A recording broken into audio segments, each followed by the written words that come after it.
Hello viewer Saha கல்யாணம் next week new promo வீட்டுக்கு வராங்க. உடனே வந்து மகா இருந்துட்டு உங்ககிட்ட கொஞ்சம் பேசணும் அனாமிக்கான்றாங்க. என்ன விஷயம்ன்றாங்க. இங்க பார், உன்னுடைய ரகசியம் எதுவும் தெரியாது நினைச்சிட்டு இருக்கியா? இப்பெல்லாம் இந்த குழந்தை நீ ரொம்ப மிரட்டதை வச்சு நாங்கள் ஒரு ஆதாரத்தை கண்டுபிடிச்சோம். என்ன ஆதாரம்? இந்த குழந்தைக்கு அம்மா நீதானா அப்படின்னு ஒன்று பயங்கரமாக ஷாக் ஆகுறாங்க. மகாக்கா என்ன பேசிட்டு இருக்கீங்க? இப்படி எல்லாம் பேசாதீங்கன்றாங்க. போதும் நிப்பாட்டியா, ஆதாரத்தோட எல்லாமே நிரூபிச்சுட்டு தான் இப்போ வந்து நான் உங்ககிட்ட பேசிட்டு இருக்கேன்றாங்க.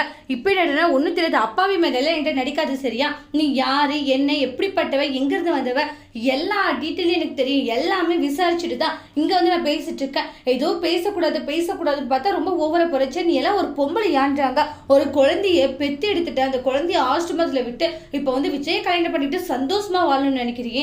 இதை விட்டு கேவலமான ஒரு பொழப்பு வேற எதுவுமே இருக்காதுன்றாங்க. அக்கா நீங்க ரொம்ப ஓவரா போயிட்டு இருக்கீங்க அக்கா, நீ பண்றதே சரியில்லைன்னு வாங்க. இங்க பாரு, ஆதாரத்தோட பேசிட்டு இருக்கேன். எனக்கு ஆதாரம் நிறைய இருக்கு. நான் ஆதாரம் இல்லாத பேச மாட்டேன்றாங்க. இங்க பாரு, இப்பவே உன்னோட விஷயத்த சொல்லட்டுமா? உண்மையை ஒத்துக்கிறியா இல்லையா அப்படின்றாங்க. அப்புறம் அனாமிகா ஃபீல் பண்ணி நான் மன்னிச்சிருங்கக்கா, நான் பண்ண தப்பு தான் அப்படின்றாங்க. இவ்வளோ பெரிய கேவலமான காரியத்தை பண்ணிட்டு சரி உனக்கு எப்படி மனசு வருது? இங்க பாரு, நாங்கள் சொல்றதெல்லாம் நீ கேட்டு நடந்துக்கணும். இல்லைன்னு வச்சுக்கோங்க, கண்டிப்பா உன்னுடைய ரகசியத்தை நான் வீட்டில் சொல்லிடுவேன் அப்படின்னு பிளாக்மெயில் பண்றாங்க. நீங்க சொல்ற மாதிரி கேட்டு நடந்துக்கிறேன் அப்படின்ட்டு அனாமிகாவும் சம்மதம் சொல்றாங்க. இனி என்ன நடக்க போகுதுன்னு வெயிட் பண்ணி பார்க்கலாம். தேங்க்யூ.